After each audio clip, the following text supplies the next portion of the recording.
matanda yabiratuna sabu yabigani hana laksariba Sri Hamung Sadananda Sri Sakaleka Pirana Vasudha Lanka Yusufi Mate Jadi Maruchari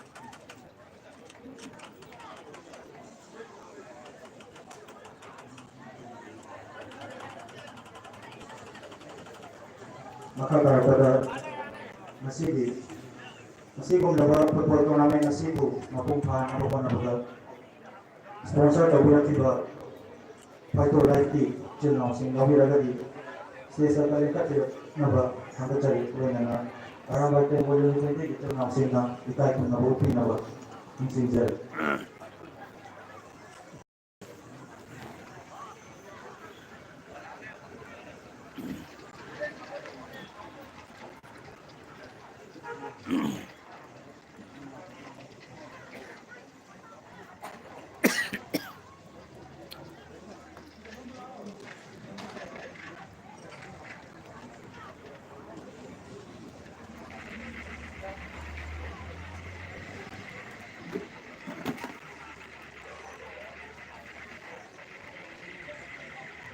Masigi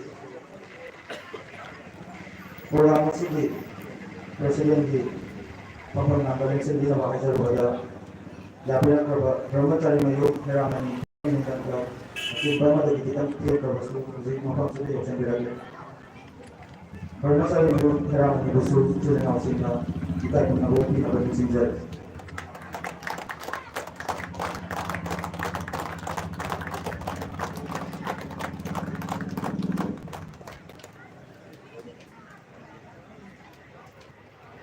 maka daripada sponsor lagi minta Motors di channel sing ya udah lagi selesai tadi kan dia pada channel sing kan mau pindah bang sing saja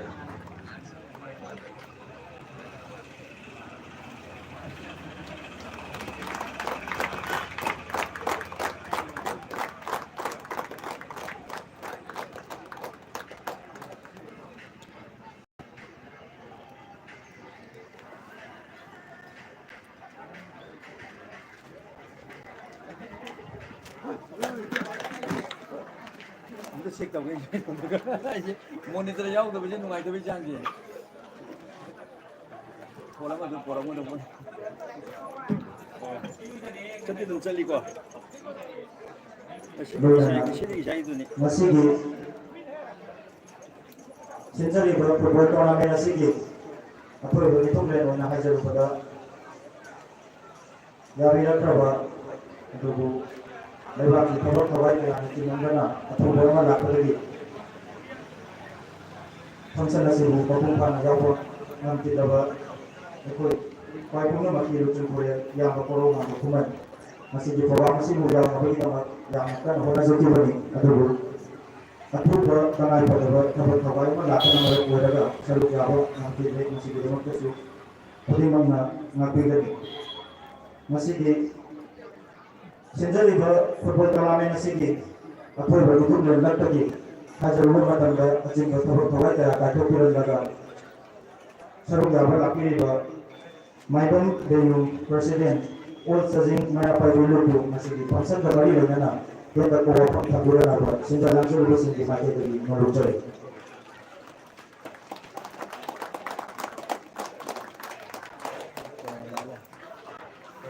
aja muka dulu ya kan ini Aman dalam tanda ID sebelah dari belakang perjalanan berpai mohon bagi komen terjadi Kung mas kaya sila, ito din mo. President ng Dapigariya. Pwede ka rin kanuha, kamu suwa ko. Kada makada. Kung pinag-karang na Pamukanga yung sige ba ay sa ating mga para sa ating namadi sige na ba kato ko na kaya balik na pagkaya mo sige ko mga pulunzari sige pulunzari haraga na sige way ba wapanda sa sige ka hindi ko hindi maka hindi ko tingin sa sige ko kalakap mong pulunzari na sige yam na nakak na patuloy hindi ko iti ay Hayang paugani haiba program daw nga siya sa lagbani ay kuisu kuigi sana sa wong sala di sang sige ako mo program man ay na nga siya kanisa di ko trawa ko sin daw ba ano kaya kaya kuigi members into coffee ba nang nahuga ba na kapag singa siya ay kuigi long sa ding detay kare Pilipina so na nagano ko nga siya po trawa kasi hindi ba sa sina so dan mo ko pa sa bibirang ngani Mama na basa sing gusto ko wala tayo so kasi ibig adubo kung pang tanda adubo kita sulit hindi aso ba din kanya ay kasi kung gusto mo sa sine mama ko tin halo na kilo makatalo ko na ay sinili din ay ko kasi unit 30 aramay din mo na rugon ko na may nagpapako pa sila ay ko di sa linggo bising na so pero na ba lagi ba kung sa sinmol sila ko na ay pagkawawan ko ka mamahagi at siya na kali ko kaya ito Hayro po matulog ito kay ni Haro po mga kanya na rin nga ang katulong ng ito ang business of the day na si ko mapuntahan dito doon ito po isol na sa amin na ay ko dalo ko lang sa pagpo gani mga doon tarado ko doon so lepa ki tawal ni Haro dito na si ko na sa sige si mga gani Awan pa ako kung mo sing labi ko kasi sa tongale na pangalan ba. Pero sa akin naman tatapos ni kalaga ito yung karagdiri kasi ito kinagsihat siya. Ay kaya na para nilong yung person ni may ilong injury. Program si ako'y atagilada. Ako'y arabay tenggoloy ay namay kitaki. Ako'y merapes ay disinso lang lang yung merapes disinso gani mo. At okay ba din sana ako'y kapal ba tongalo na lang lepapi ka magtatapos sa adubo. Isa sinso kamaw ka na, ay ko'y kanako limo na nakaroon ka na yung daw, ay ko'y magi, mamamapadag kisa liya, sa potsado na liya ba. Yung kaya kamuli ba, isa nga tari, pero pa kaya suyor bayay, kausin kaya wato di maram na ratakal wala ba kaya wala ba siya yay. Adubo, kamaw ka na, huwag ba may yung ilang, kung lagi may ko'y laliwoy na, like halos siya, ko'y siya nagtangin.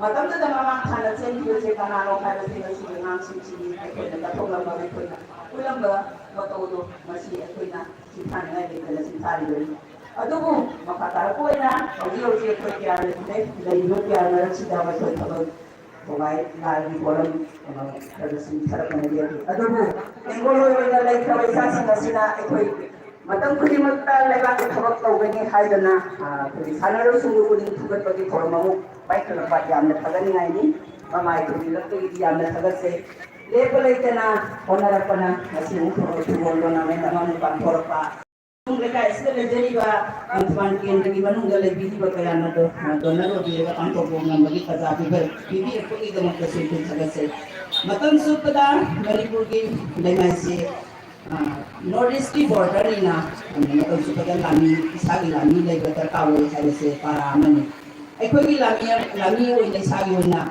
lami lay government yun na lay trabaho sa matang supagan ko lay gani hada singa sa tiga matang kungsat kaya sinay ko kamungan adubo katopa masumang kilometang se alipalaki ikalapay yun nga kani panglay pati lay maita yun singa mutkrabata Kananen ang lepati ay may sigiran sa pagin hari sa ito kandagang mami. Kandagang mami ngay marak sida ito sana na sa iya ni harka doon na tansa haling dengarin ni dia umum sa iya ni harka gani. Yusin na sige lagi tang nataba kau gata patutang kaya man ko na si wo pegi government sa ka kahit ang tagbiso at pwede ni pwede na magtatagdum at sa tamang talo ko ng halos sa pwede na tangal wakan ni pwede na hari doon masimasimag anang sisi ang dalay Lagi ni ko hara di mekel ka pula gani hara do na mekel da kan dalo hara do mekel ni ang ganda ang siroi hara wa pun dilo ito Hari bermalam siang nasi mungkin isbuat di mana pun selesai. Malam bulan ada Manipur se सरकार ने खाना बना अनगर की आमन पृथ्वी के सरकार का अंदर ताकि बनने अतः मुकल्ले बोला सिसु लांडा हवा गोया सिसु खाने बदल से कोई कोई अंदर ले गए खाए बकौन से अभी बात की जावन बात साइड में आपको मस्जिद प्रोग्राम में अरे थोड़ी चिंगी से नोई पार्टी हो जाएगा कोई खबरों की ले शादी ना सुनने सिरा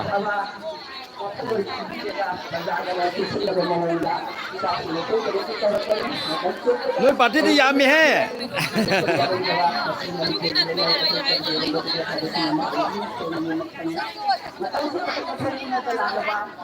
नोई ना कब की कोई ले शादी सिंह तो नहीं बोले था थोड़ी चिंगी तो सिंह तो अरे मम्मा सोम लोग वो तो करा सोम नम्मा गया तो लाइव था रही नहीं को यूं तो ये कैसे ये मोहरे थोड़ी चिंगी तो लाइव था रखा नहीं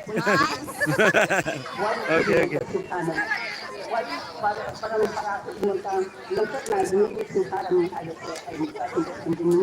นี่แกสิ่งนี้ให้แกมุจิบอคำบรอนี่ยามเมมุจิไม่ใช่กิจเลยชาบิไม่ยามเมกับคุยกับบุยกิจเลยชาบิยามเมเห็นไหมadugo yung sino sa sana sa sino ay mamasi ang se log ay ba tawag sa ni halos ni sa to yung lugar okay ang sa kanila subo sa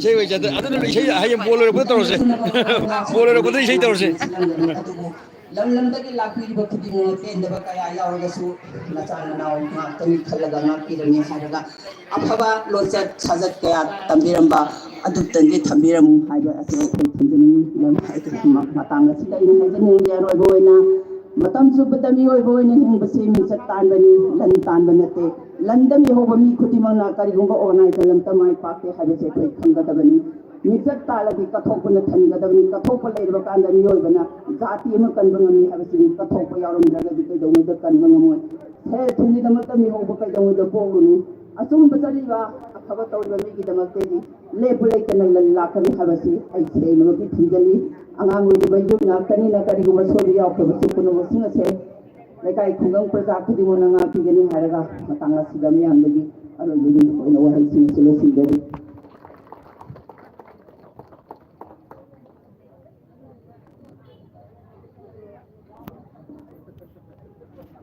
Agachari, Maibam Binu, President, all judging upon the Mayapa Bilu, Nasigi, Sinjariba, Ponsanasiga Mari Legana, Kentako upon Tambiramba, Sinjalangariba, Aramba Tingo, Unit 20, Makati, Tagato Pongokari, Maratana, Nasigi, Atui Vomitum, the Lata, Matamtana, Europon, Ponsanasibu, Mapung Pan, Bigani, Yovira, Bibi. Maibang Basanti, Secretary, all judging upon the Marapai Biluku, around by the World Unit of Videos now Singna, Langan Priamatana Bidona, Taikuna Binava, no look.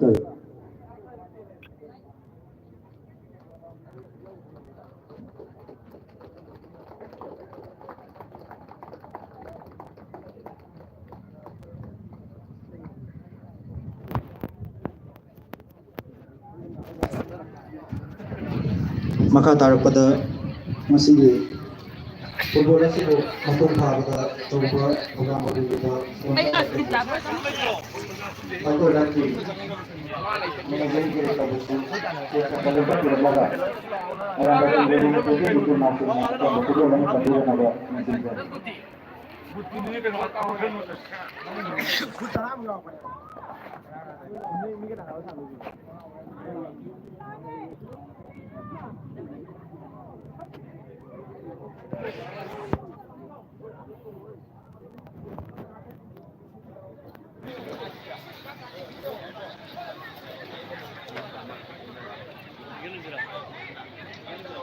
Maka sathajara poina masigi athoi ba mitung len laktagi Lairen Jam Maipa Secretary Chajing Inat Kanbalupu masigi sinjari ba football tournament asiga mari laigana tentak powapam thabirana ba sinja langzol ba singi mai kai dagi no lokchon isai leibro ko sida si biari ji yong le Ay hana ugre. mari ising drom madune pura Thagatsari sida si ju pulle re mi jo masigi thawai ye mudu Nangtaban Kendragi manungda leiba sport thawai yausaba player singi oina ako ita ura ba mem sajingi le me 20 na sinjalangjeduna ekoi 6-a-side ai ai ba knockout football tournament asigi dai selection biriba ikai khumnazarba mingoi panjarabada maibamgi teba benu president sajing mairak paibi ahanmaktada ikai khun butchari loinana dai selection biriba athungba mithunan oina special guest oina ekoi lingsin biriba miyamna khangnaraba saram pagi Sadananda Hamambu Soini Kai Kunbuchari Loina Dai Selection Biriba Ekoi Ikai Kumnazaraba Karambai Tengo Disino Sing Toburin Sing Punamutu Soini Kai Kunbuchari Loina High River Tournament Shikumapung Pana Wina Mating Tobiba Singi or Pangangi Mating Mayama Tobiraga High River Tournament Shikumapung Pana Nabokana Biriba Loina Lengsen Biriba Nake Kyadagi Lakiriba Sanarui Sing Loina Imai Ben Sing Satana Haron Sing Sa Sing Kwai Punamakusu Subsan Zarga Aina Ikai Kunabuchari Loina Mediagi Sinau Punamakusu Aina Ikai Kunabuchari Ngasigi Sigumlaba Tournament Sida Wahai Manga Tradang Tambiraba Lai Tais the Mapam Makat can be Bagi the Mutta Singon but Hado like Thailand. Snow Singo Singo to try. I think I did not Taka Punduksari Janta Demanto.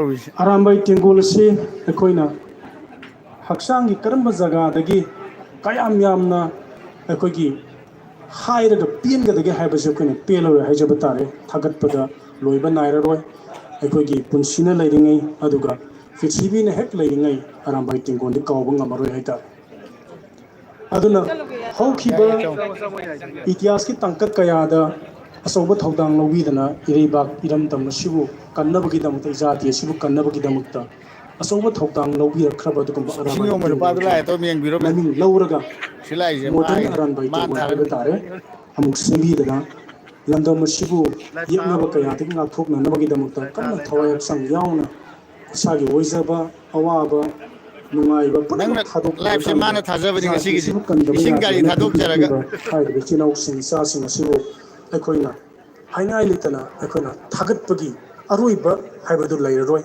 Tawain upon Tapira Bokta Matuki Tagat Pagi Equigi Tawai Kusina Bokta the Gipian Badu Equi Lairoina Tamzage Aduna Hiriba Arambai Tingolgi Sugum Lavasino Singasina Izati a Sibukan Badanatana Aikogi Hiram the Masida even Harwan Sing Laiba Singasibu Tungi Jumburin with a Kadaba Singasibu Kandabayadi Kamai to Blakan Gadagi Haitaragadi Masida Sana Konabada Hawaii Holakanda Masagi Hatsang Parakanda Wakula Pabatolakani Sakut Samaz Tolakani Havigi Yuhan Wakanda Sport Kamai and Sidi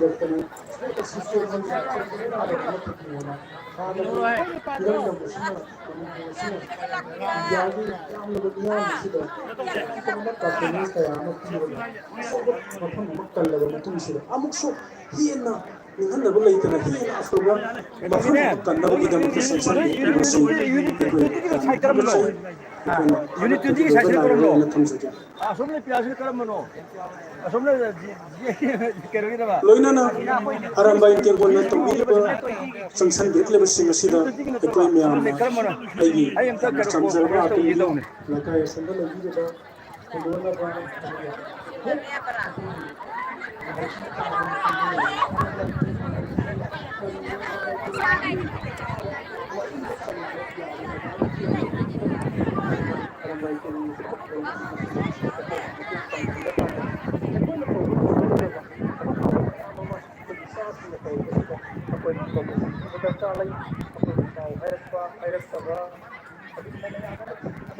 Aramai na buat sana berarti istu tunggu no, hamil minui camera butuh tunggu mi.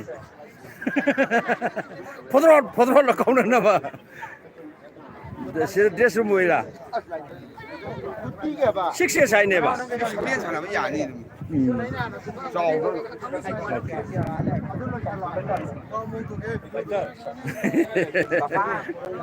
와, 송이는 너희 아소를 가나 GSQ기는 송이네봐. GSQ기는 거. 너희는 GSQ기네 보고 너 GSQ 파티 하이다래. GSQ 팀. 오케이. 보선비라. 또 선비. 보선비 파티.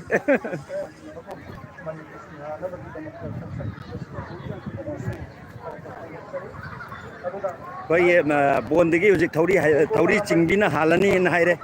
거기 시기 레샤비 마차 마얌 거기 카부이기 레샤비 마차 마얌 시가 마이테기 레샤 마차 마얌가 하나 더리 징나가니 신나 카부이 레샤비 마얌 레샤 마얌이고 아데 소머닝레 비나 마이테기 레샤 마얌 아데기 징에더리 더리 두 실레레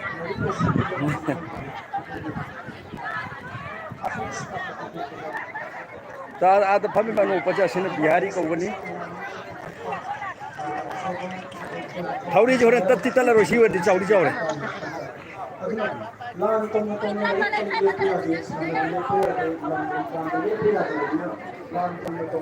아도 그 마탁다기 아묵 왕은 남마시까 마카데 남면 누가요 그럼 정도 컨펌 떠롱기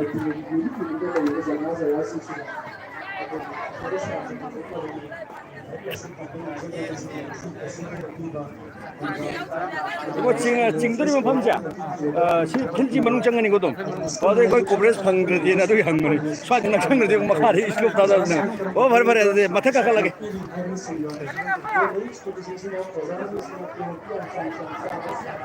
나 거기 레카이 때기 메나 파비기고. 얌나 깐룰 싱비니.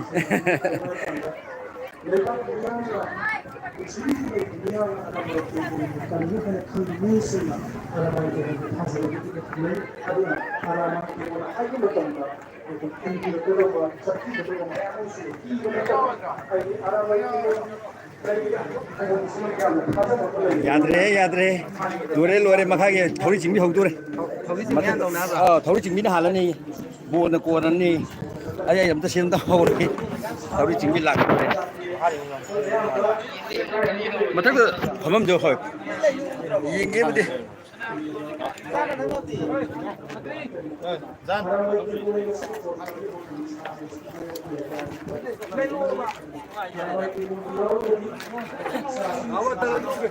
ngay mà cần là đi phản bằng như bố sao rồi khana cô nó mới diễn là tập lập ra như sáu ba không cho lâu kia bảo bố lâu đi vậy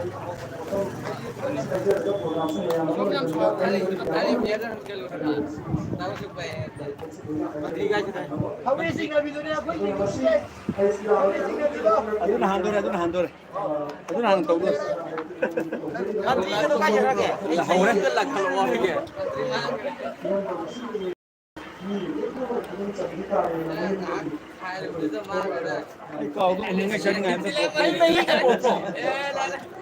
hay mấy cái thằng là cái đó mình hay là mình chỉ là cái thôi mà cái Oye, tú como ni sabes, ya no te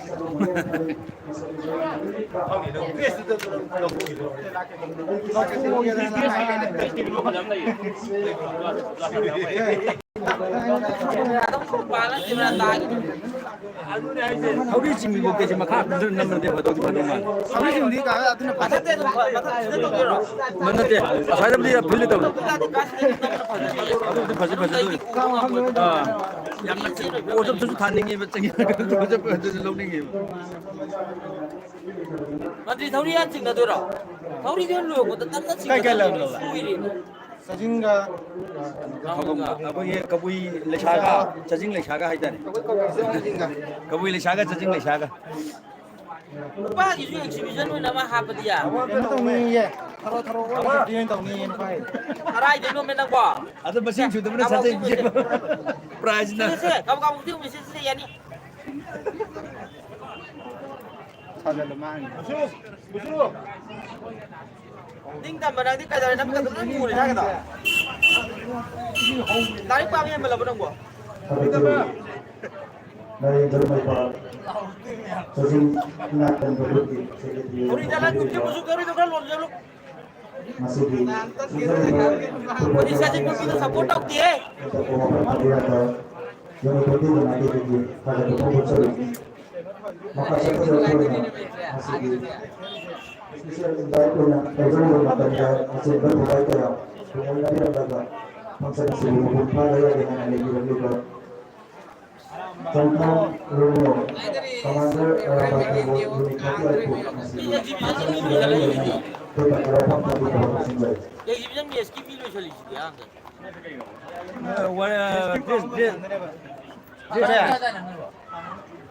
Sana ni ya. Tara. Kumangga dia lu ini apa mu? Siapa tu ni? Usung no yang sing hai mai ko mati tahu bro.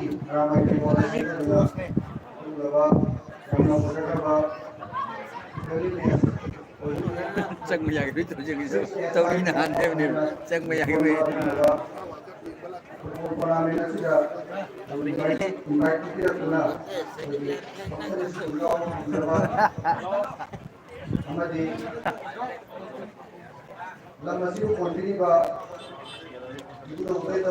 Unit 20 ke player sing. Mama la kala baki chelen do rau.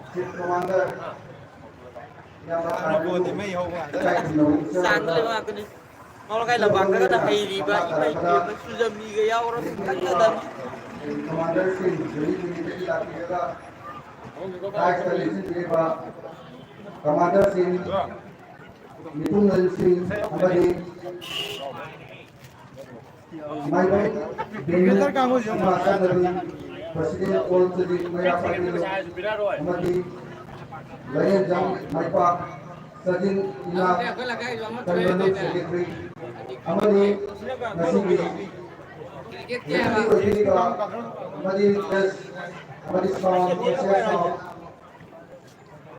lekai di lapis ba, siapa lagi wahai lemah, siapa main do satu pun nama, amadi aku ini pernah thana ba ya ba, ciri nama suari ba, aku ini ciri nama itu, Kau tu male. ini thirty ini commander. Tahu ini. Ini orang yang Electrobi. belum jadi amadi, kain nama suari. Nasi, bangsa nasi dah. cái cô làm đâu là có lùi Aduga, ini penting ini macam ni. Kalau kau Sebentar, sebentar, Mi. Mina. Pakai kasih bang. Yang kita lagi yang kau ini. Aduga, apa industri purel. Pudraba. Sampai kita kita. Ni apa ni? Kau industri purel lagi ni ba. Ni mah. Korong ang kuman masih. Nunggu lagi sih buat. Mahal ni. Kalau kita jangan barang na. Kalau provider kita. Kongsa lagi. Mahal sudah. Yang baru ini jauh dah ni. Aduga. Mana hukuk dah ni. Atau industri purel na. Lakro ki manam se kalau provider atau jangan manam na. Lakro pang kita. Ada apa ini isu orang makro pelaku kayu sunan dia juga. Kuning fokus sebelumnya. Apa mana terangkat konservatif. Sana lagi kalau tidak sebelumnya hina. Kam derasul. Sana baik pukul sana sini. Amana pura, amana pura. Ada sih compulsory learning. Sana kalau lima. Sana adi mak ayat. Ini adi mak pusu. Padahal sana dia. Amadi friendly mesra. Sana bercakap apa? Atu maupun dah. Global ekor dah, nungai na sana dia dah. Jadi pasti orang macam tu mesti dari bahasa. Maupun bahan dia mo. Aduh dah, pergi special event mana pergi kamjari dah. Tak mau buat hari saya. Hari lagi ipai pergi hatta pergi pergi. Lain pergi kerana itu orang tu. Hatta pergi sana dah ni, nak sih. Nak nama ni, mana mesti tak mau buat hari pergi tinggal begitu.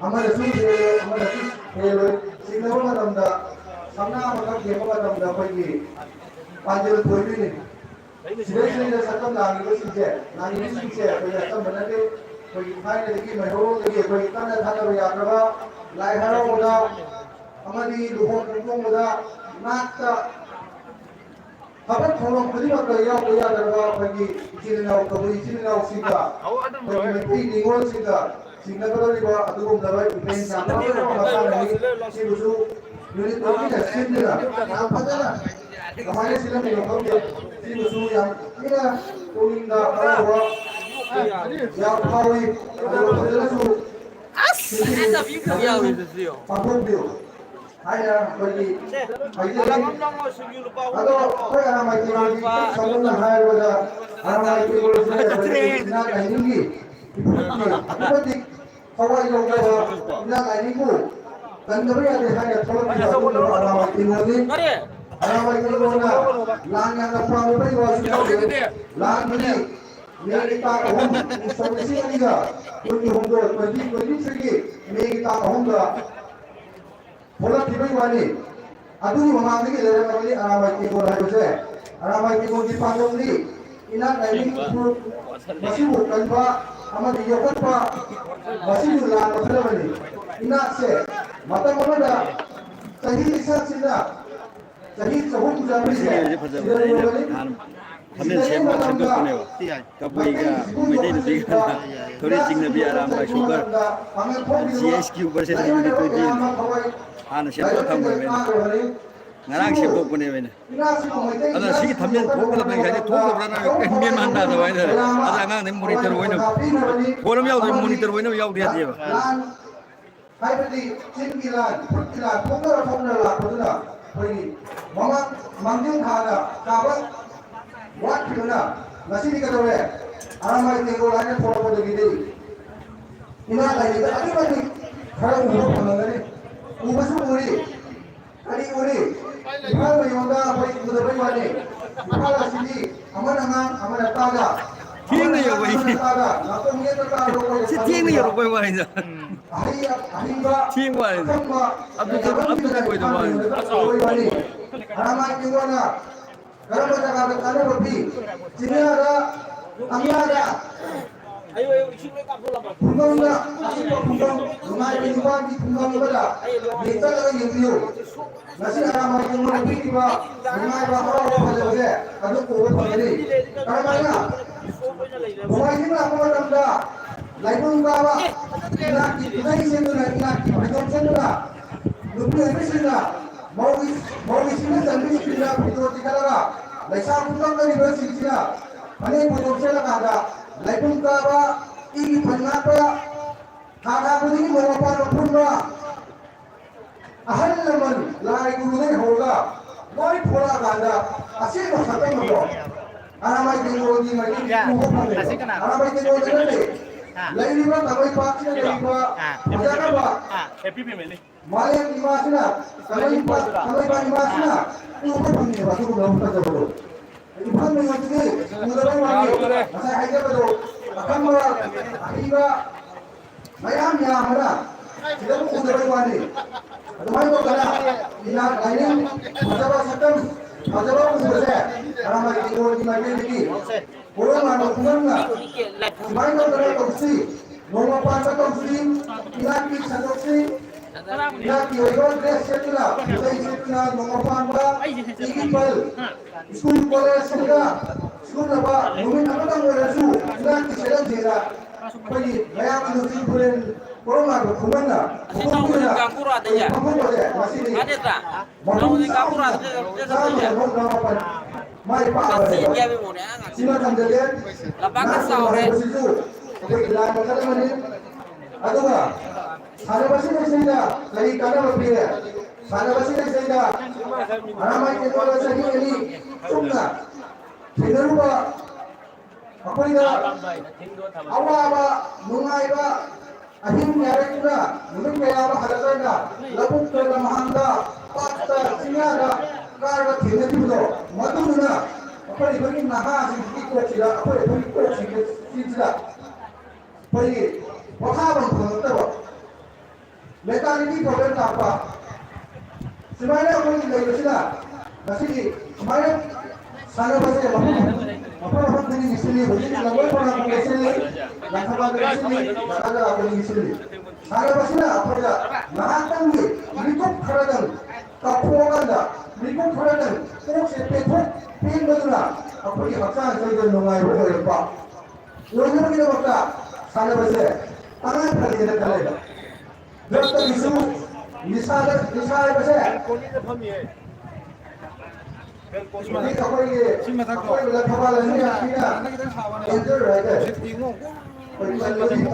Bagi ada ini. Nah ini mata. Ini dokter lagi. Nah kalau kita kalau ini nah nah panggil ini paukai, dua ini paukai. Sini orang mereka tahu. Sini orang mereka tahu apa itu dokter lagi tahu. US ini, US tidak ini apa ini? Musuh mereka. Misalnya Laisu kanda, etik kanda, lana sakina. Tunggu jumpa aja, jumpa itu apa?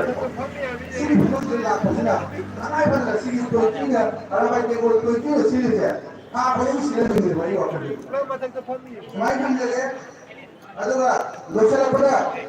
Beri tahu kita je.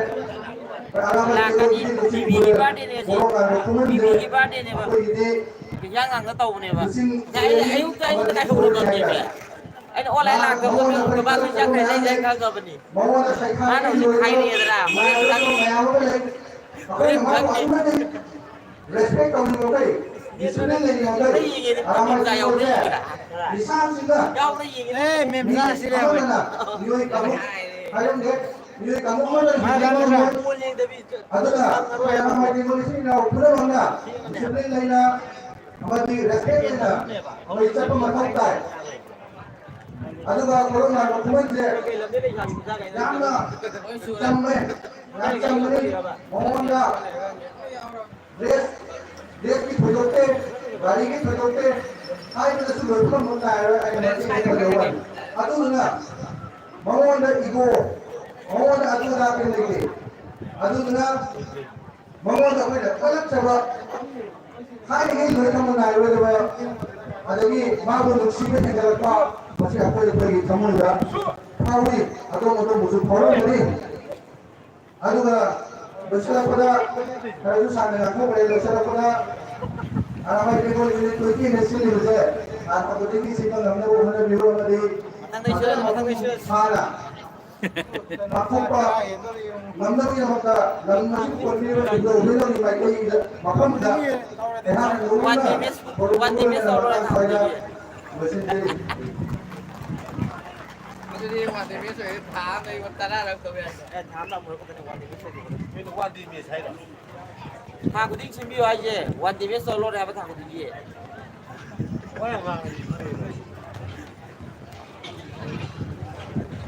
Halo.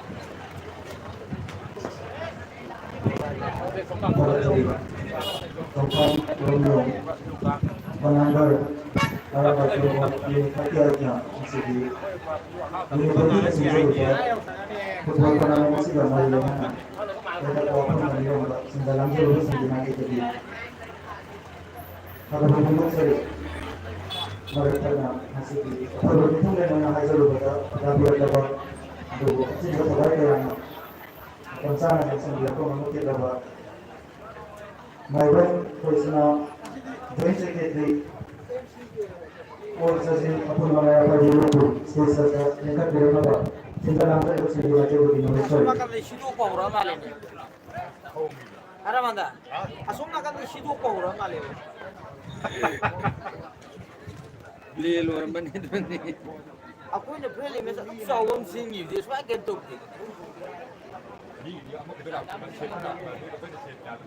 Kapur bana stage का direction करता हुआ तुमका ये बताते ये जो lancing ना चंपल ने Video ni yung mudakan na yung betul madami. betul nak tahu ini apa sih sorry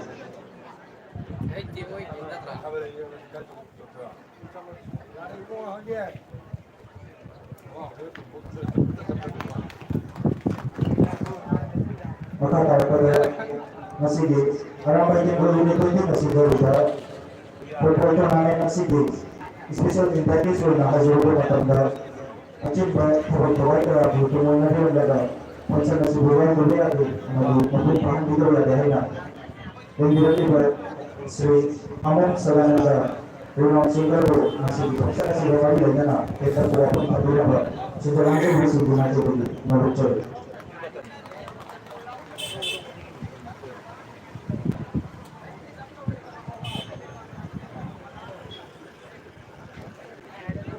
Saya pun dari mana kondisi jadi ibu pandai, nakan ni ambil yang bersih ibu berada mulai. Karena Aku yung lady matakta. Makan dan nanti dan matak tu yang pung. Langit makan kan, makan matak tu semua yang pung ini. Nama aku tadi dalam patah tu yang tu gitu lah.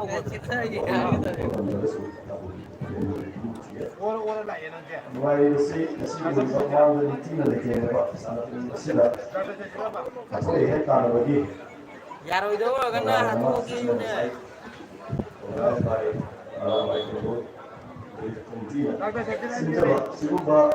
Aminata tu.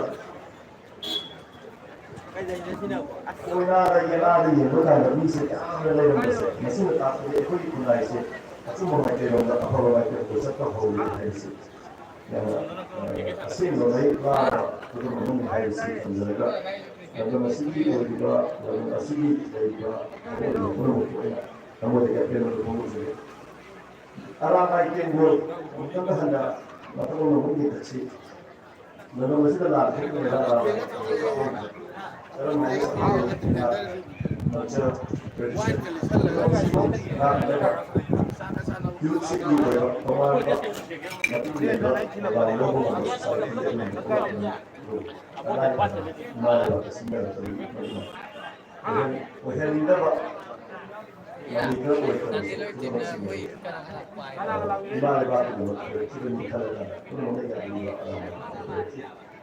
Lalu matanglah orang berbuat lain kecil sedikit akan menerima wifi sebelumnya yang belakang sudah masih di arah yang ada sebelum kalau digunakan sebelum hasil kita perlu sports di bawah half di hari sudah kalau itu perlu bawah half di hari itu ya hari itu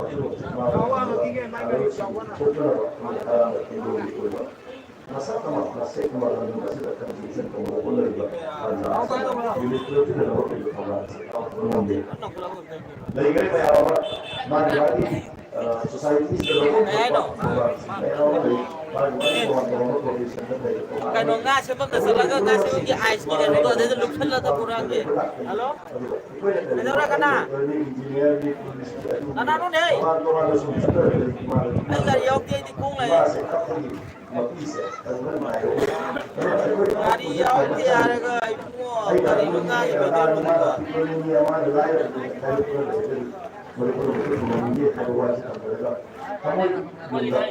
Nang gari dong dong ko re atuk sang ko di gari dor la ga si bati ka la ko ke do hoino atuk sang ko la bi di la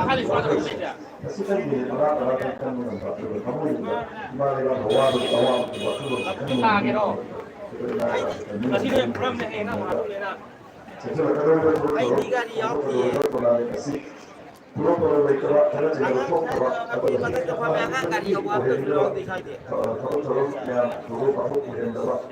ai di lo gari yo na lo la Masalah kalau ada yang di sini ada. Ekonomi kita sini negara itu kalau saya kemarin pak, ini tidak, saya kemarin pak. Apa pun yang saya negara kita macam, ekonomi saya mani, ekonomi saya mani, saya beli. Darab saya gula ada ngatak kayu sama bulu tu boleh tu kan tawan lagi lo wa. Pun sebenarnya sih hari wajib juga, sih lagi. Gari itu ya ke ke dah wai mana tu lo tu lo tu tu.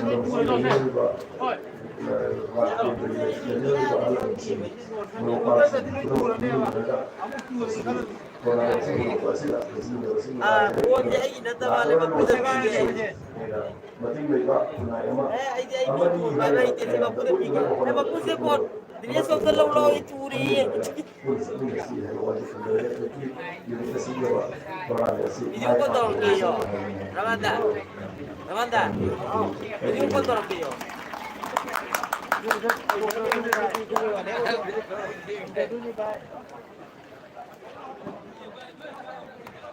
Pagkakulu si Amok Sadananda masigi sinjoliba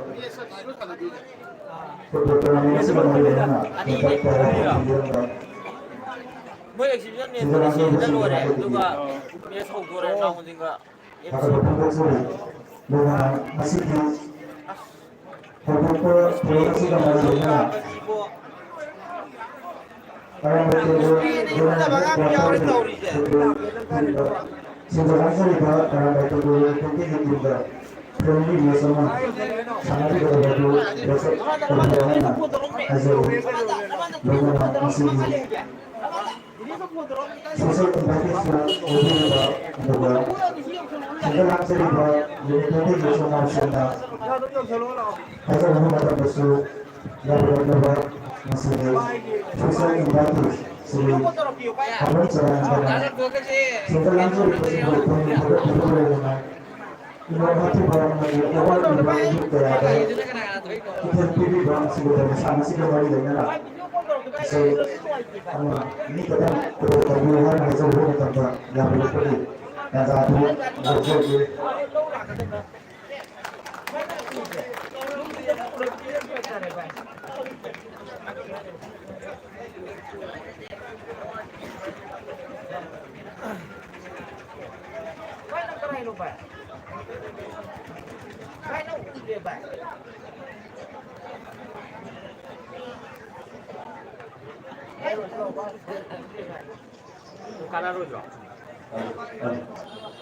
내가 돈을 나고 여기를 제일 선들었지 않아? 돈을 이거야. 정말 내가 무슨 그냥 대중선 베이스. 소다와 오디오 세이 들어가 우리 하나 그걸로 딱 센티바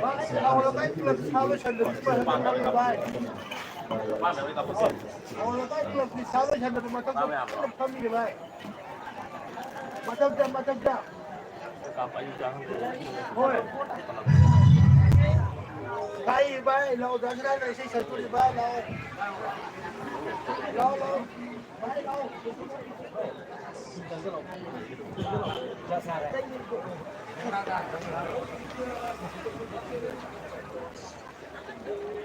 bay lâu bay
Senjata lancar bersama hari ini berpengalaman. Kalau cina biasa, jadi sama saja kalau di bawah ini biasa sih, baik berbeda, tapi mesti mahu mana. Cina ini berarti masih didapat sesi orang dia berbeda. Yang penting kita bersama juga berbeda. Masih beberapa kali biasa sih, hari ini ada apa itu? Senjata lancar bersama ada sesi masuk.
फिर तक है मैं दिए नहीं ना कर मेरे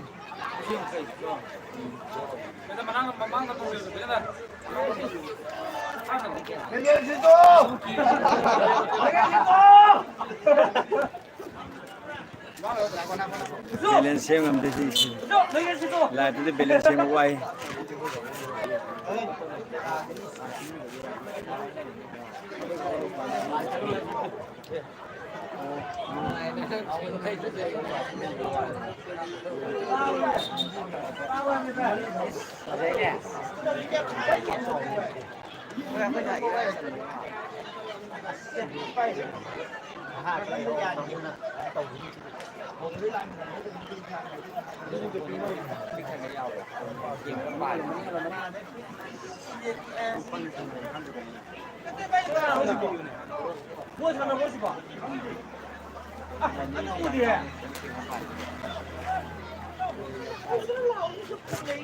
Ui, nó camera phải tao mình chụp buồn riêng lên, camera hay lắm, tao bây giờ buồn.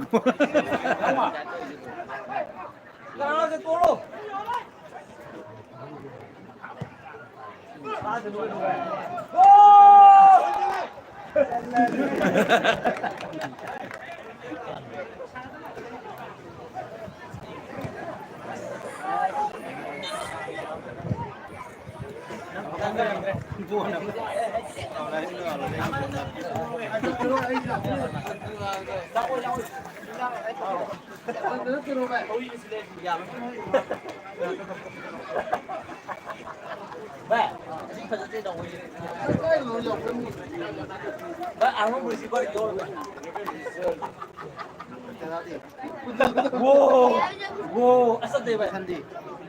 Oh, betul. Mari dah juga. Sini, Pak. Wangi.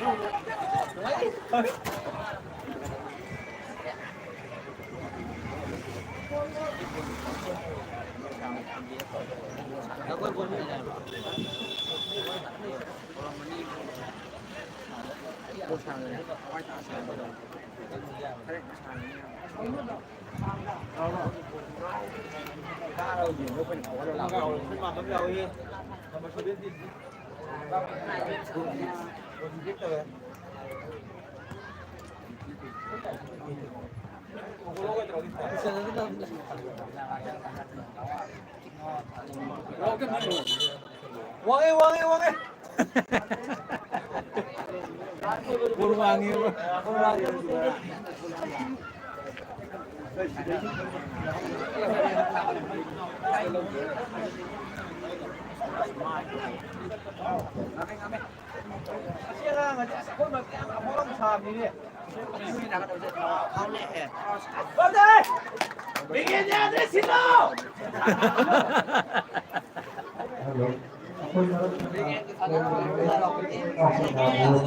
Saya ke Pun kalau jadi kan kalau bukan nak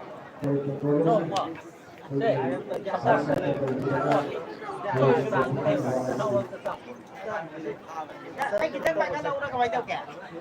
Mandi. Hai tempat tak? Mandi kan?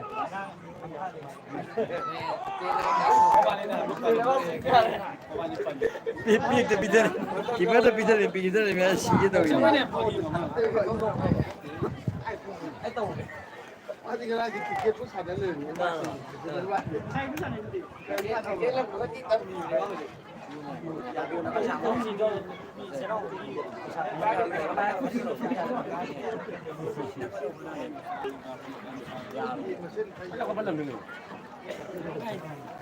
Jadi masih tu be.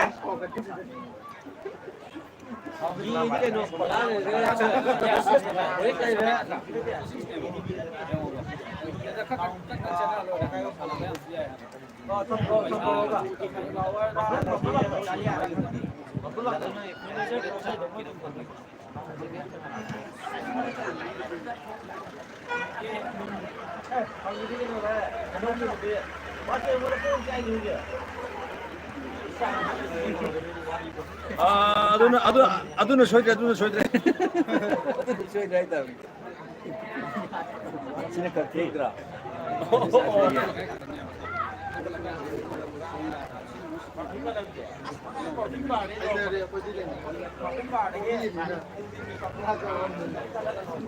Chi luôn vậy?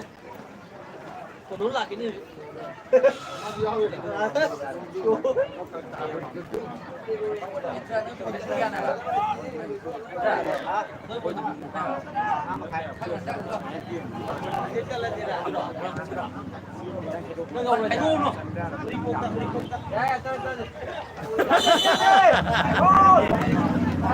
Lagi itu nih. Tapi ini macam ni. Lagi itu nih. 우리 구인들이 하는 동안에도 레벨 많이.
Atau nak payah je gitu deh.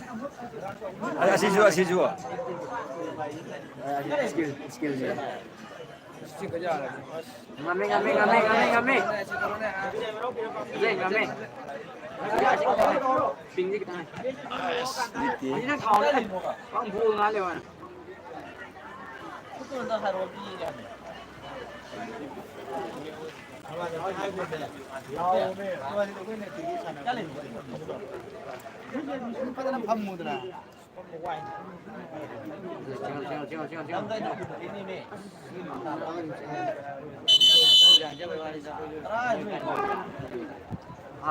Ini number 10 thazal ketu ni striker. Aring mama. Number 10 ni lila thazal ketu CS number 10. CS number 10 definitely thazal ketu je. Hela nati je. Striker number 1 ni. वो GSQ का मुगे इधर हम लोग call कर लो लाओ में ले वालों भी है नाम था ले वालों भी तो लोग क्या लेके नो चली ये तो नहीं मारा चीमे सितारा सांग हाँ अन्य नहीं अम्मा कौन अब तो होगी कि थोड़ी सी की मरकता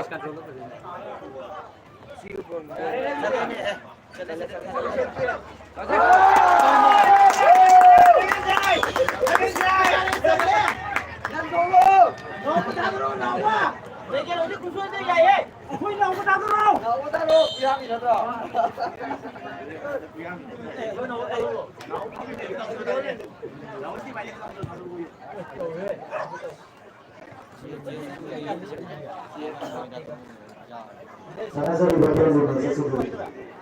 Ada orang mengikuti. Nomor 2 adalah nomor 2. Orang bagian dari headquarter. Nomor 2 betul. Nomor 7 mana terkait. Eh, sini bu, sini ground ni bu. Tunggu bu, sama ni. Nomor 2 ya. Mana apa?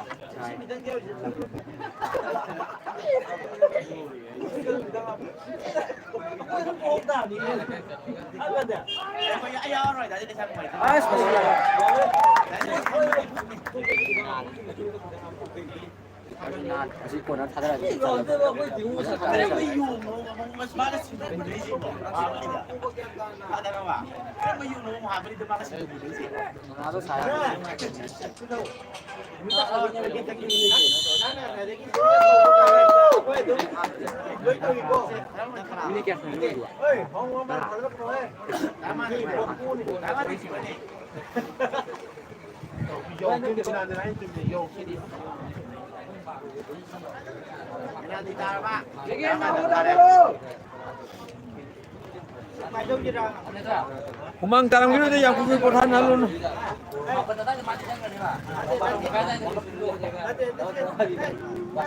Mau di sana tuh humang tanam gitu ya Pak.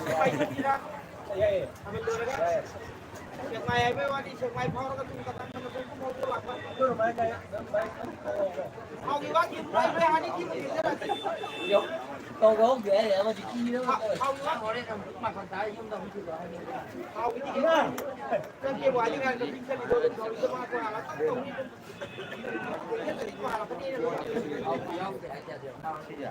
Hal matunda hajik Lagos Korean Second University aduga GSQ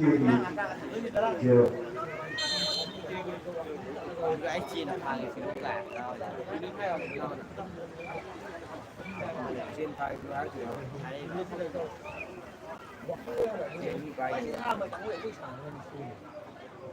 aduga sanani mereka nak pergi di bola si gara ni apa yang kita di bola si ini boleh dorong kita lagi ơi đang ngầu bắt đầu tôi rồi mày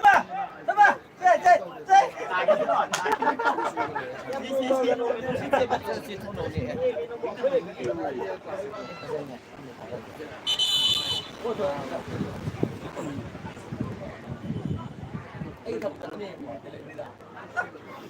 không biết tôi lại cái đấy rồi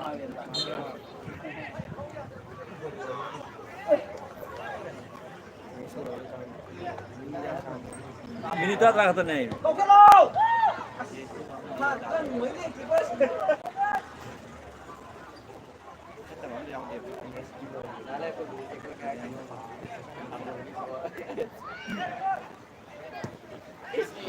Mekin sini lah, Namun mekin sini, Namun mekin đâu ba, Namun mekin sini.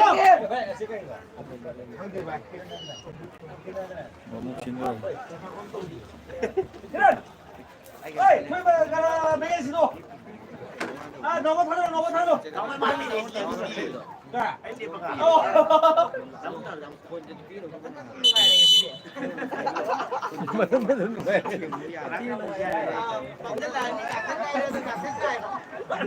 Không có lâu. Rồi đó, cái được tạc của tôi này mà. Nhân cho cái đâu ạ? Cái hành. Ban tỏ. 어제 뭐 다니가 이제 미카제 봐. 사기라네. 난 거기 좋아. 살로. 그러니까 너를 빨리 가야 돼. 많은 지금 많아. 아들 미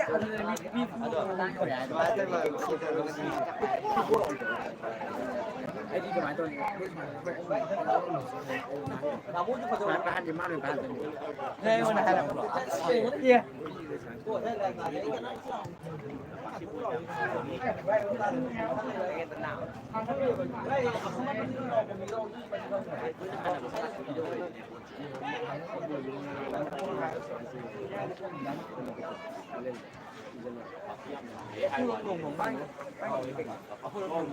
ada di tri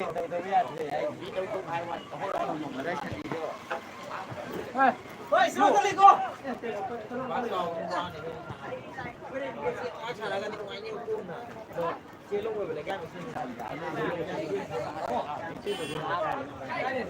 Xin bây giờ cái dầu cái không phải.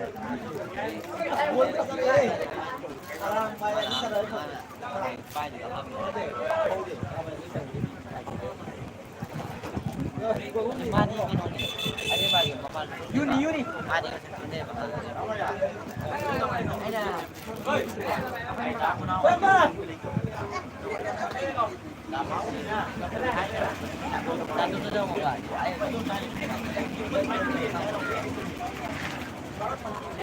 Ya deh.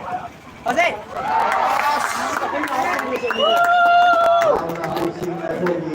Ini Gol kami sendiri aduh JSQ aduh kau mana mana di mana dari Khối nào giờ khối lì xả lên bè Khi li mua Mi tây mà còn nhiều khối tán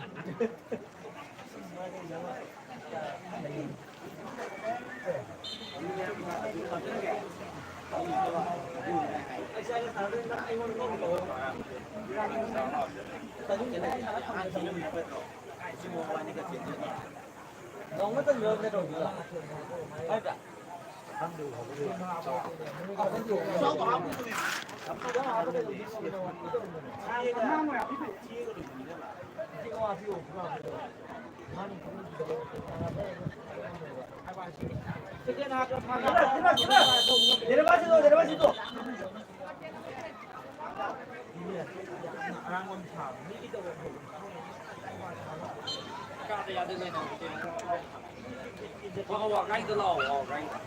Bay gì mà đó bay.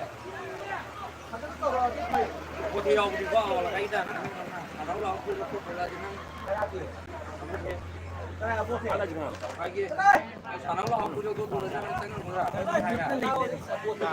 Anh lại thì không cần. Ui. Cái gì đó tao nó không ra gì được thôi. Phải xử lý. Cái này là gì ạ? Cái này cũng nó cái gần là vậy. Đang cái là cái gì cái cũng rồi đi nè. Vì qua ngay cáiถึงlà cái này nó không có sao rồi. Nó quay đấy thằng gì vậy? Nó mà cái đầu bắt đầu quay đỏ, đấy cái mai này nó dùng cái ba con mà cái này chẳng là mình đã chú nó cũng vào tay tụi mình. Ini saya itu sama dia ini sama dia.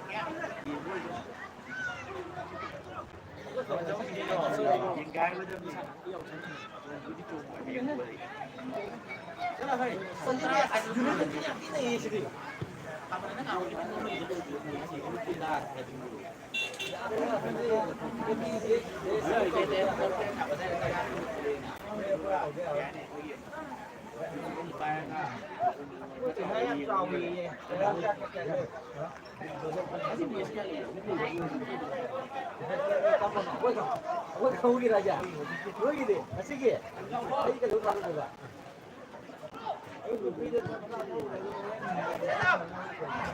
Padahal.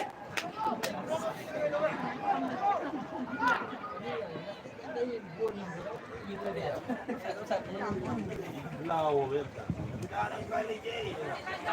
Nó đó như cái cái lò nó cũng không có. Bây giờ chúng ta không ngồi con nó cũng ngồi được. Và khi em tao nhìn suy nghĩ, khi em tao nhìn lúa, khi tao nhìn. Con nó đâu? Con ơi! Yang Phajava Seta JSQ na goal sana hona ni nedu unit 20 goal keeper adu ki wati hai kasi na seta widi adu JSQ ki team su goal chi hando ko mi ro takkan hona ri Con đây ấy. Đau khía tôi rồi. Đau khía tôi rồi. Bỏ.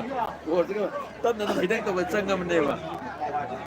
Kinh nó cầu xin được vậy đi. Thân ba, xô ra đây.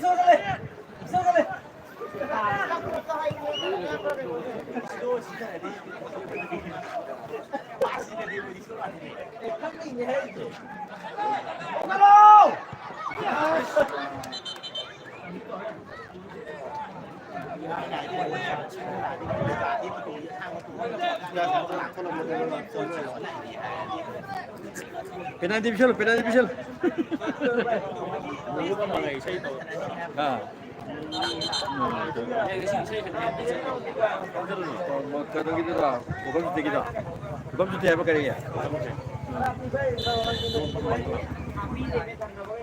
Hanya ada jo memain netra. Ini masih pemain.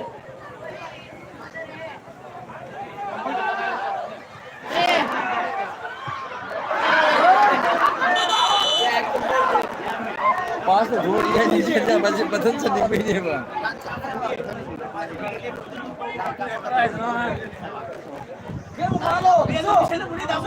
क्या हो जिसके ने full दिया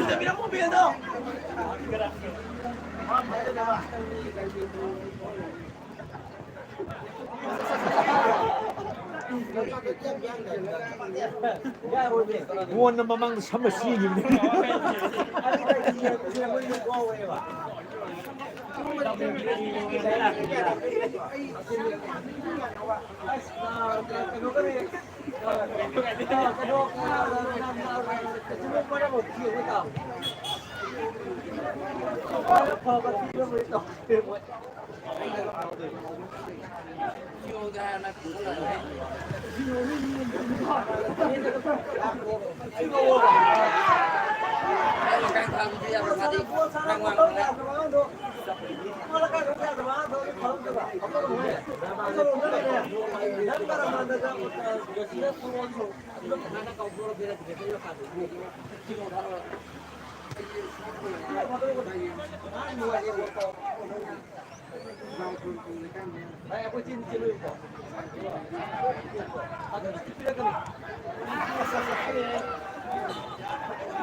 ꯌꯥꯝ ꯅꯨꯡꯉꯥꯏꯕ ꯑꯩꯈꯣꯏꯒꯤ ꯊꯧꯔꯤ ꯆꯤꯡꯕꯤ ꯍꯧꯗꯣꯔꯦ ꯑꯗꯨꯒ ꯑꯩꯈꯣꯏꯒꯤ ꯌꯨꯅꯤꯠ 20ꯒꯤ ꯏꯆꯤꯟꯅꯥꯎꯁꯤꯡꯗꯣ ꯉꯥꯏꯍꯥꯛ ꯂꯥꯎ ꯃꯇꯝꯗ ꯈꯤꯇꯪ ꯊꯨꯅ ꯂꯦꯡꯁꯤꯟꯕꯤꯔꯣ ꯌꯨꯅꯤꯠ 20ꯒꯤ ꯏꯆꯤꯟꯅꯥꯎꯁꯤꯡ ꯉꯥꯏꯍꯥꯛ ꯂꯥꯎ ꯃꯇꯝꯗ ꯈꯤꯇꯪ ꯊꯨꯅ ꯆꯦꯟꯊꯣꯛꯄꯤꯔꯣ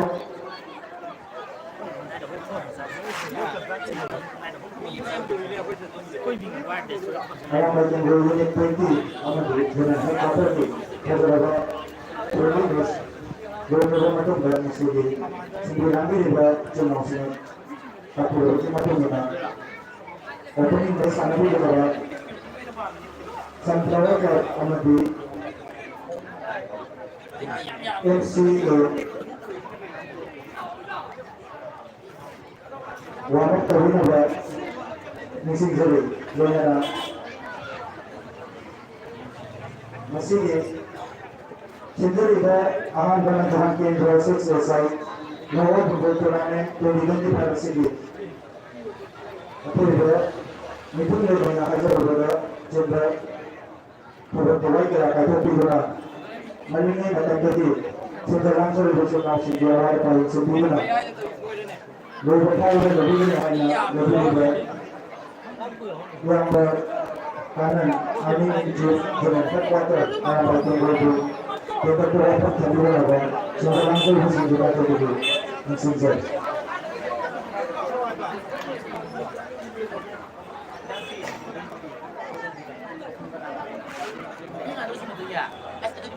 Ayo,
Yang orang minta kayak kan kamu lah.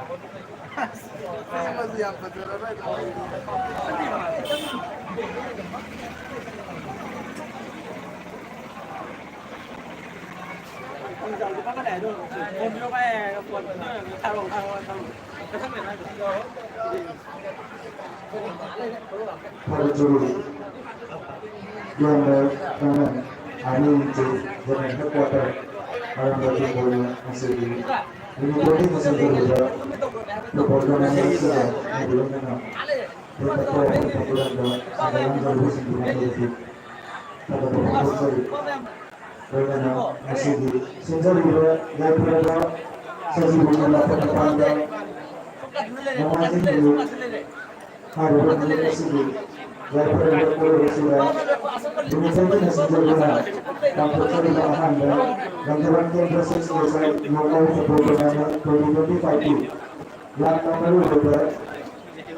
Special event on that Ibu tahu berapa cacing mata sendiri cari susu amati dulu mana dan ini sahaja lantaran kau punya jojo sehingga tinggal berubah perlu segi perlu cenderung menjaga dan hasilnya batu ni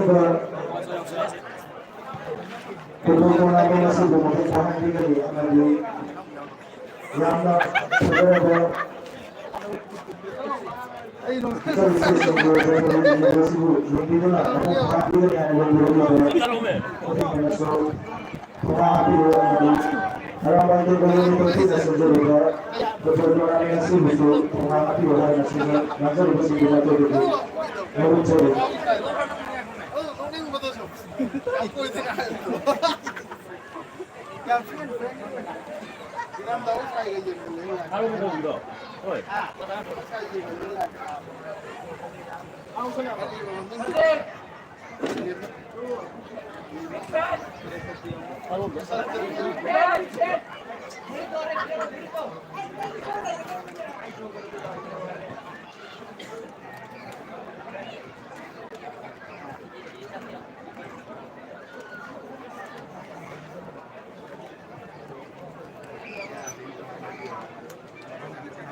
masih berada yang berapa memiliki beberapa sudah kalau mereka tinggi jumlah sudah langsung berubah perlu jumlah biasa bicara segi pandang cair di dalam senjata itu bukan dari bahan yang segi jauh segi berubah unity sahabat amati masih maka ada apun beri kalau masih perlu jumlah biasa masuk dengan pandang berubah pemawat atau beberapa jumlah ini dalam mesinnya jauh segi macam Selamat ada amati unity berubah perlu jumlah apa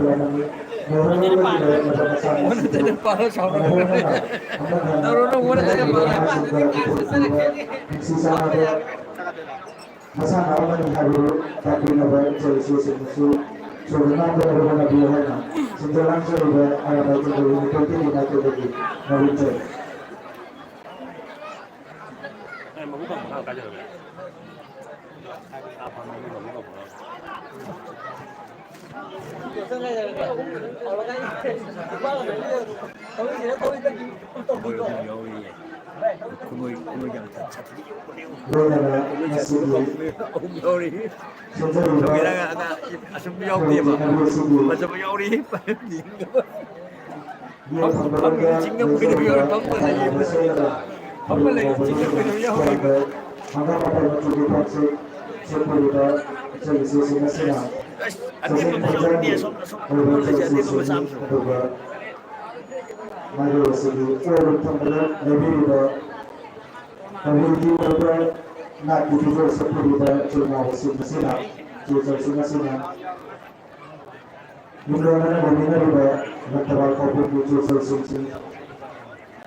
unity sahabat pada amati aku pernah pandang ini aku terlibat masih beberapa orang yang lebih sudah berpan berwahana sudah langsung lebih sendiri lagi menurut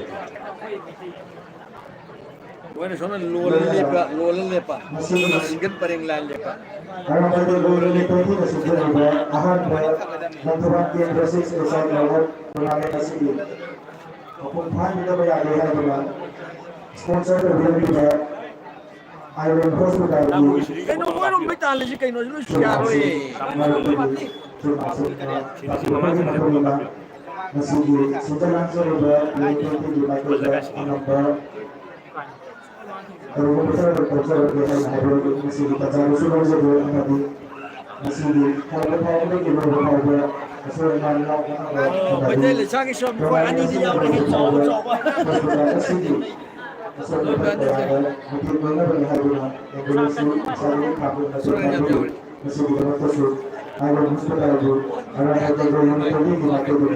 ꯊꯥꯒꯠꯄ ꯐꯣꯡꯗꯣꯛꯆꯔꯤ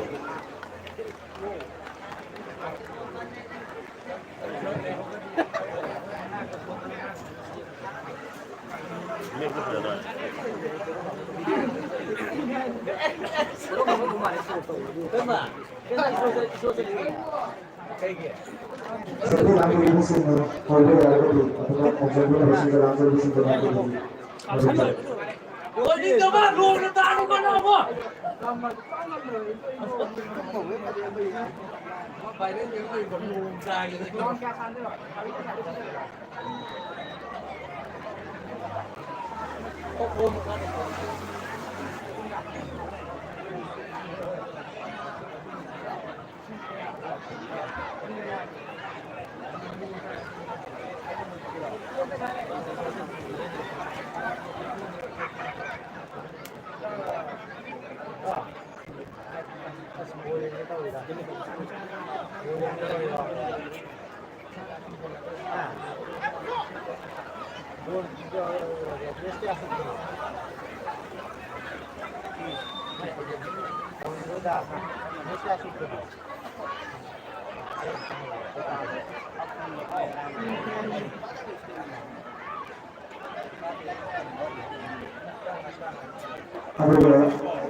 Apa itu mau terboleh sih boleh sih nggak di mata-mata itu Pero mungkin na ako'y lesasing ito ka yung sina ako'y may tila lesasing singa ba ako rin?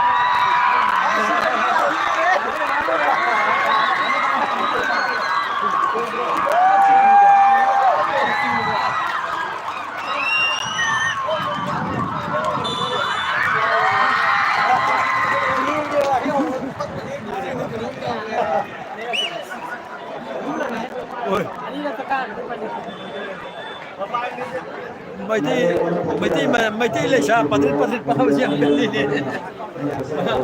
May tila siya, patrit-patrit pa ako siyang gali. Bueno.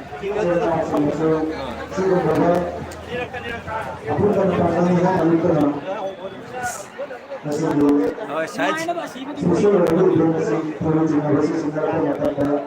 Lebih lebih baik jadi akibat dulu kuning coba dulu nanti apa pada waktu yang lain. Sebenarnya itu bisa kita dulu di sini.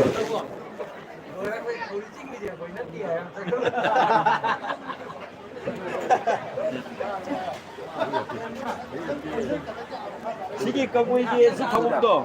Ano ako na pakangun sa buwan sa ngay dako. Kamuy sige timjiga so chawugi tim buwan sa nan ba. Ano chawugi si chawugi tim ka ba. Sige kamuy si kamuy si kaya ay as pero no ne mo ite hawjaw ako na hawjina ako. Sakit mo. Mo ite hajar mi po. Mo ite hawjaw ako ako hawjina ako. Sakit mo. Oh, ini ada apa kan?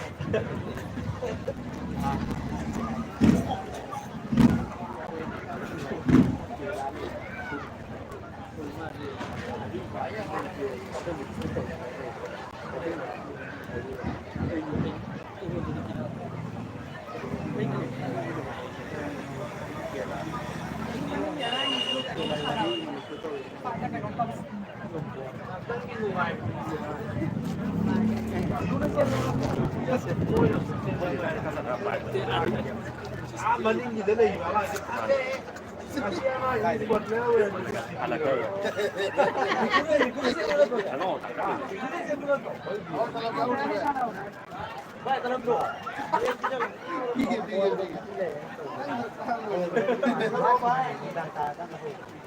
Tim lu baik. Akan ada tiga akan sana di. Kalau kaya sana di home sana pun belum. Ada satu. Ano seasonal try juga pa mahal na dami. Itu mai gua mai lah pak. Ako na sa feel ito. Eh, waktu sih boleh saya sudah saya. Oh. Serba sisa biar sudah. Service sabi. Itu soal lah ya. Waktu saya hari singgung di ada pindah. Panci kok.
Kaligungan ko din sindali, ilang ko din ako ba kaya palulog lagi, kasi nagsimag kululero na naman siya na kawin ko nagilagin na babae, isa sing amali. Sasing nagkaitanit kinunin na sasingin, kuning tuwad-tuwad na, ilang ko din wala pa rin sa akin, kasi kita na ipalisin na mga nag-iigo na natin pangkaroon.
Bisa dibuat sama itu dibuat kalau upaya umumnya dibuat.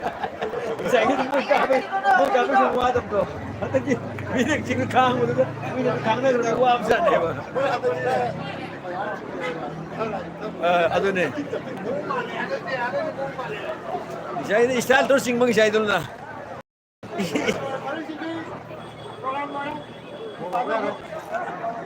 Saling gitu ada kan.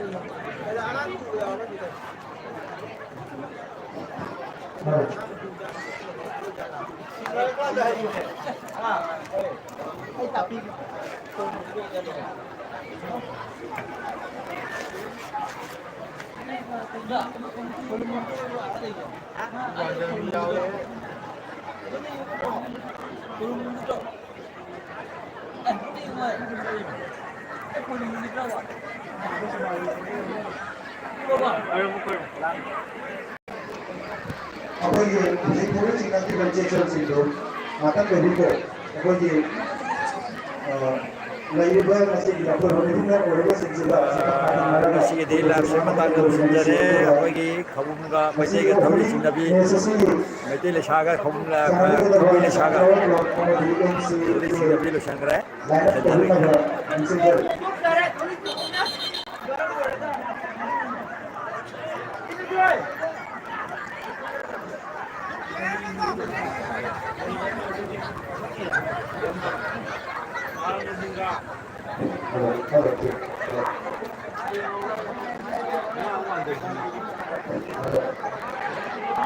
ꯑꯩꯈꯣꯏꯒꯤ ꯅꯨꯄꯤꯒꯤ ꯏꯆꯤꯜ ꯏꯅꯥꯎꯁꯤꯡ ꯕꯣꯜ ꯑꯁꯤ ꯍꯧꯔꯒꯗꯧꯗꯅ ꯉꯁꯥꯏ ꯁꯥꯟꯅꯈꯤꯕ ꯃꯦꯠꯁꯇ ꯏꯆꯤꯜ ꯏꯅꯥꯎꯁꯤꯡ ꯉꯁꯥꯏꯗ ꯕꯣꯜ ꯈꯥꯏꯗꯣꯔꯛꯄ ꯑꯗꯨꯒ ꯃꯇꯦꯡ ꯄꯥꯡꯕꯤꯕ ꯑꯗꯨ ꯑꯃꯨꯛ ꯏꯁꯥ ꯏꯁꯥꯒꯤ ꯉꯁꯥꯏꯒꯤ ꯃꯐꯝꯁꯤꯡꯗ ꯍꯣꯠꯅꯖꯔꯤ